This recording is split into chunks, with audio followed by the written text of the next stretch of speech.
Baik, assalamualaikum warahmatullahi wabarakatuh. Kembali lagi ya di YouTube channel dari desa. Sekarang kita berada di halaman ya dashboard dari aplikasi Sikbumdes, aplikasi akuntansi badan usaha milik desa ya. Tentunya akan lebih mempermudah teman-teman semua ya untuk membuat laporan secara instan.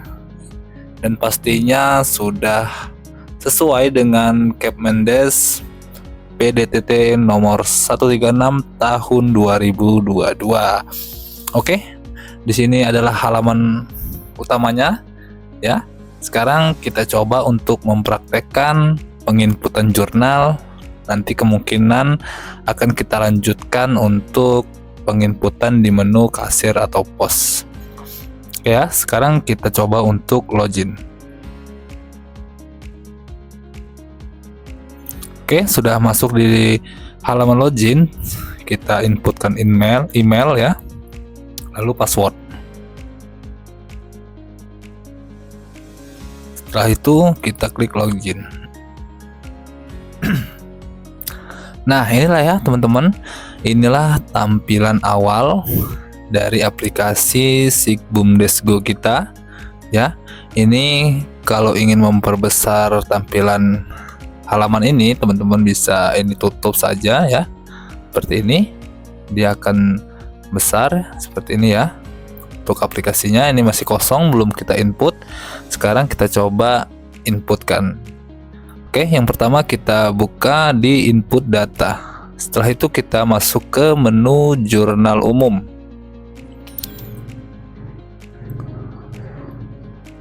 Oh tidak, sebelumnya kita masuk dulu ke pengaturan ya. Setelah itu kita unit usaha ya. Di sini ada tambah unit usaha ya. Kita ketikkan namanya. Misalkan contoh saja di sini adalah penggemukan sapi ya. Di sini kita kasih keterangan deskripsinya.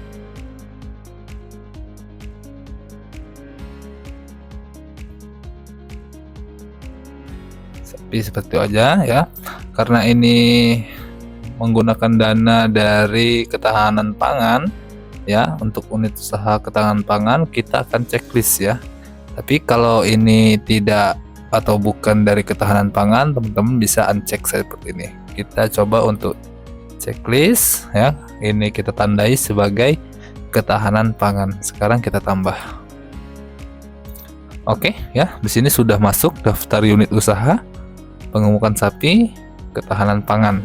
Oke, nanti bisa ada aksi hapus juga. Nah, setelah ini kita akan masuk ke input data jurnal umum ya. Nah, di sini kita kecilkan terlebih dahulu. Di sini ada buat jurnal baru, ada tanggal, nomor bukti atau kode bantu. Di sini juga ada untuk unit usaha ya. Nanti teman-teman bisa pilih di sini. Atau mau kantor pusat juga tidak apa-apa. Setelah itu tuliskan deskripsinya. Untuk nomor akun di sisi debit, teman-teman bisa cari saja, ketikkan saja. Tidak perlu seperti yang sebelum-sebelumnya teman-teman menycroll atau ini ya terlalu lama. Sekarang udah ada fitur cukup cari. Misalkan kita cari kas, kita ketik saja kas, dia akan muncul ya, kas. Oke, sebelumnya kita awal dari sini nomor bukti, misalkan modal dari desa ya. Kita coba untuk modal dari desa, MD saja 001 misalkan untuk nomor buktinya. Lalu di sini kita biarkan di kantor pusat tidak apa-apa. Di sininya deskripsinya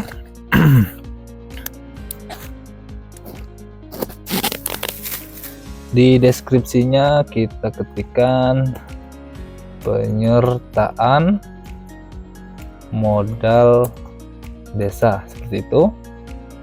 Karena ini penyertaan modal desa ini diperoleh melalui transfer dari rekening desa. Jadi kita pilih bank ya, kita cari bank. Oke, sudah muncul bank. Lalu di akun sisi kredit kita ketikkan juga modal. Nah, di sini ada penyertaan modal desa, ada penyertaan modal masyarakat. Dia otomatis memfilter ya. Sekarang kita pilih penyertaan modal desa. Setelah itu kita inputkan nominalnya, misalkan 100 juta. Ya. 100 juta. Seperti ini. Di sini ada preview pratinjau untuk penginputan jurnal debit kreditnya ya. Oke, sudah balance, otomatis balance ya. Sekarang kita klik simpan transaksi. Oke, jurnal berhasil disimpan. Oke ya. Sekarang di sini sudah ada riwayat jurnal ya. Ada riwayat ya, tanggal, penyertaan modal desa, lalu di sini ada akun, ada akun, ada bank, ada penyertaan modal dari desa. Oke, debit dan kredit. Oke, nanti teman-teman kalau sudah banyak ya inputan bisa difilter dari tanggal sampai dengan tanggal berapa, lalu bisa ditampilkan dan bisa teman-teman cetak seperti itu. Oke, jurnal pertama sudah selesai. Sekarang kita beralih ke input ya. Kita kembali ke dashboard dulu. Sebelumnya kita lihat inputan kita. Nah, di sini ya sudah ada total kas dan bank, ada 100 juta penyertaan modal dari desa tadi ya.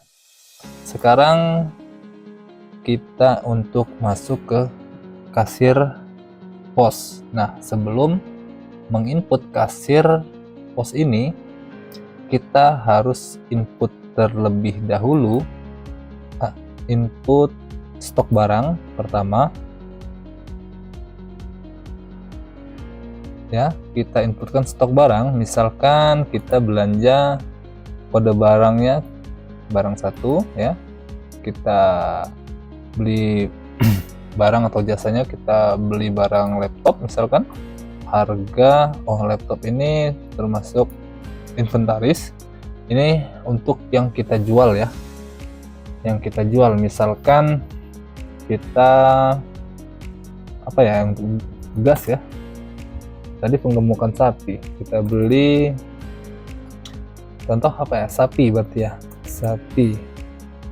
sapi bakalan. Nah, seperti itu ya. Lalu harga pokok beli, misalkan satunya itu di harga 10 juta. Oke. Dan kita nanti akan menjualnya di kisaran harga mungkin 15 juta ya. Oke.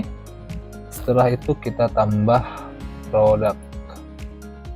Oke, sudah berhasil masuk, tapi stoknya di sini masih kosong.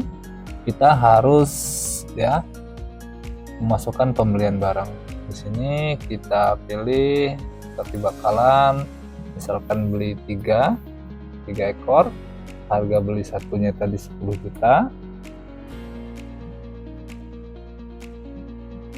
Oke ya, 10 ya. Oke, lalu tambah. Nanti kalau ada yang ditambah lagi bisa ditambah lagi, tambah item lagi. Oke, total sudah 30 juta. Sekarang nomor fakturnya belum, FK01 misal ya. Setelah itu kita klik simpan faktur pembelian. Oke, faktur pembelian berhasil disimpan, daftarnya sudah ada di sini ya. Setelah itu dia akan masuk ke kasir pos ya. Ini untuk sistem penjualannya ya. Di sini sudah ada produknya. Nanti juga bisa teman-teman kreasikan, misalkan di minimarket ya, atau jasa lain mempunyai jasa ya, itu juga bisa. Oke, sekarang kita klik ya sapi. Kita harga jualnya 1, misalkan langsung habis ya, kita jual 3 ya. Kita jual 3 langsung. lalu kita klik bayar. Nah, sini totalnya ya, total 45 juta.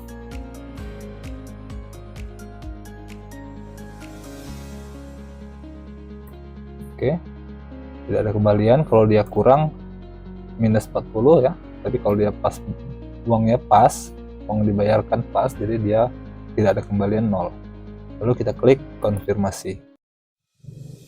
Oke, sudah masuk.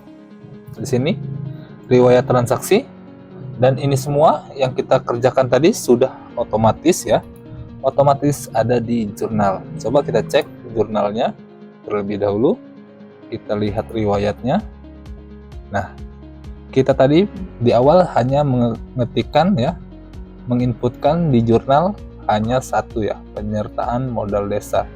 Tapi di sini sudah ada 2 akun tambahan dan akun-akun lain ya di sini. Di sini ada persediaan barang dagang ya, lalu ada uang keluarnya dari kas. Nah, seharusnya di penyertaan modal tadi kita kan membelinya dari masuknya ke bank, aturnya kita tarik di kas terlebih dahulu ya.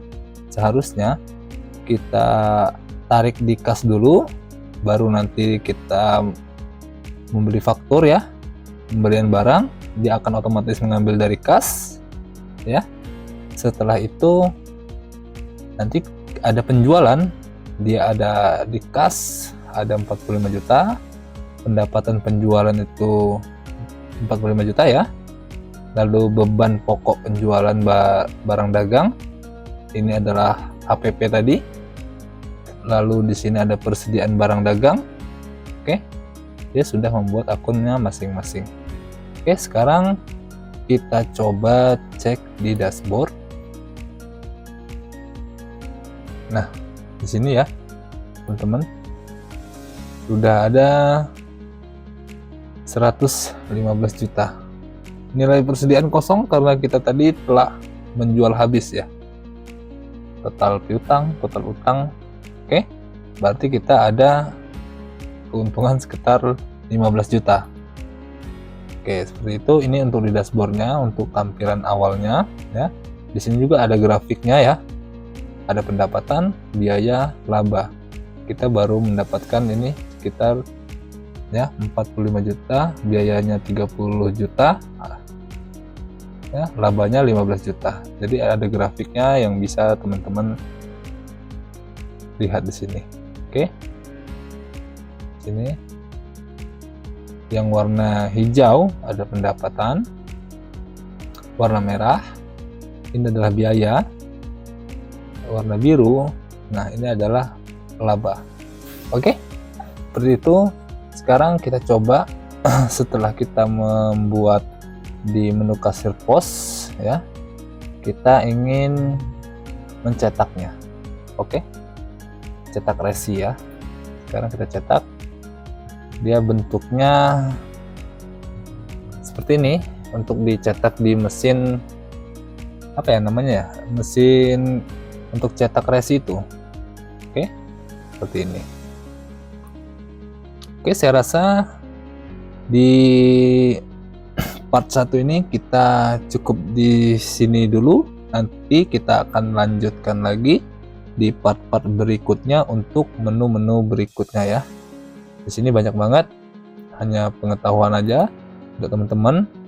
Untuk input data, pembelian barang, stok barang, inventaris, ada anggota, simpanan, pinjaman, saldo awal, ada di laporannya tuh udah lengkap banget. Anggaran versus realisasi, laba rugi, posisi keuangan, perubahan modal, arus kas, neraca saldo, buku besar, neraca lajur, rasio keuangan, laba rugi konsolidasi per unit, kinerja ketahanan pangan. Lalu ada generator LPJ, laporan pertanggungjawaban, ada proses periodik, manajemen anggaran, setelah itu perhitungan SHU, administrasi. Di sini ada cetak kwitansi, berita acara aset, berita acara penyertaan modal, ada perhitungan gaji, dokumen legalitas. Di sini juga ada penawaran dan kontrak. Ini kebutuhannya untuk teman-teman meng-SPJ-kan ya, untuk kebutuhan kelengkapan. Jika teman-teman membeli ya, nanti untuk membeli aplikasi ini, untuk pertanggungjawabannya. Di sini sudah ada surat penawarannya dan kontraknya. Jadi nanti teman-teman tinggal klik ya, tinggal klik cetak surat penawaran atau lihat kontrak layanan. Nah, seperti itu. Yang selanjutnya ada pengaturan ya. Pengaturan ini ada pengaturan profil BUMDes, daftar akun COA, tarif pajak, manajemen pengguna, unit usaha, periode akuntansi, struktur kepengurusan, ada backup dan restore. Selanjutnya di sini ada bantuan. Nah, di pusat bantuan ini teman-teman diberikan manual book ya, petunjuk penginputan jurnal umum, tasir pos, lalu ada pedoman akun COA, ada pembelian dan stok, ada anggota dan simpan pinjam ya, ada manajemen lumbung pangan, ada membaca laporan ya, ada proses periodik, lalu ada perhitungan sisa hasil usaha, dan ada generator LPG, lalu terakhir backup dan restore. Nah, di sini kalau teman-teman mau download PDF-nya silahkan di-download. Kalau teman-teman ada pertanyaan ya, bisa teman-teman hubungi kami. Oke. Untuk dari setiap menu ini, dari aplikasi SIG BUMDes Go, ini adalah profil teman-teman. Kalau mau edit, memberi gambar foto atau namanya mau dirubah, bisa banget di sini ya. Setelah itu ada tombol logout. Oke, mungkin untuk di part pertama ini saya cukupkan sampai di sini ya. Untuk dari penginputan jurnal sampai dengan apa tadi, kita sudah banyak ya, input unit usaha, jurnal umum, ada juga itu input stok barang, pembelian barang, dan kasir pos. Nah, di part pertama ini sudah cukup lumayan banyak ya. Nanti selebihnya ya, selebihnya kita akan jelaskan, kita akan reviewkan lagi di part berikutnya. Oke, baik ya teman-teman, sampai di sini terlebih dahulu untuk kesempatan kali ini. Saya akhiri, wassalamualaikum warahmatullahi wabarakatuh.